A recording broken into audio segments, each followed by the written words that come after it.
And the Philadelphia Eagles are welcoming 2 new men to the football field tonight. But instead of wearing helmets or kicking a ball, they'll be high kicking and waving palms. And the best part, one of those new cheerleaders is homegrown right here in Bakersfield. 2022 Centennial graduate Alex Fan.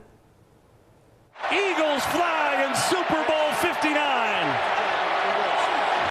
Bakersfield native Alex Fan will be on the NFL sidelines this season. Not as a player, but as a professional dancer for the Philadelphia Eagles. The reigning Super Bowl champs are home to 3 male cheerleaders, which is the largest contingency in the league. It was always a dream for me to dance professionally. Growing up, I saw people that worked at my dance studio or were alumni of my dance studios who had made it big, who had been on TV shows, and I was like, oh my gosh, I would feel so cool if that was me. If I did that, I've made it. Fan graduated in May from Columbia University over in New York, completing his history degree in only 3 years. He danced on the Columbia collegiate team, but his technical roots grew right here in Bakersfield at Mallory Academy of Dance and Civic Dance Center. He always had this little twinkle in his eye, a little bit of mischief, but brought so much fun to the process. The tides have turned. He's flipped the script. He's in the position to be a leader now, and that's exciting to watch. NFL cheerleaders don't toss each other in the air or make a pyramid. Actually, they aren't your average cheer team at all. Although donning the cheerleader title, these athletes are professional dancers, and it's not as easy as it looks.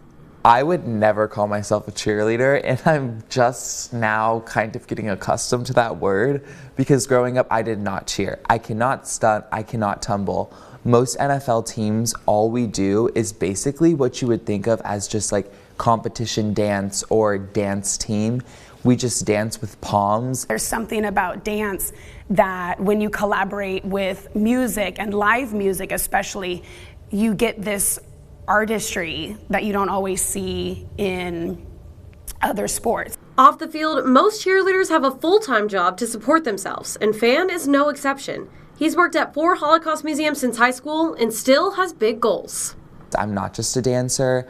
I went to an Ivy League school and I very much enjoy being intellectually stimulated. The Los Angeles Rams were the first team to introduce a male cheerleader back in 2018. And as of the 2025 season, 12 NFL teams now feature men on their squads. Despite public opinion, the number of co-ed teams is still growing. I don't think a lot of people realize, but male NFL cheerleaders all go through the same process that the girls go to get on the team. I went through the same 4 rounds of auditions. I did the same exact dances, the same exact interviews. I was scored in the exact same way. And although he calls the Big Apple home now, Fan says Bakersfield played a big role in making him the person and dancer he is today. That character and everything you worked for in your youth and throughout your life as a dancer can then translate into the next thing. I think the mentorship and the relationships we can develop with our dancers is the most important thing. I'm really grateful for what I experienced growing up in Bakersfield just because I think it made me a more down-to-earth person. And so now I can really be on that field and be like, oh my gosh, this is so cool.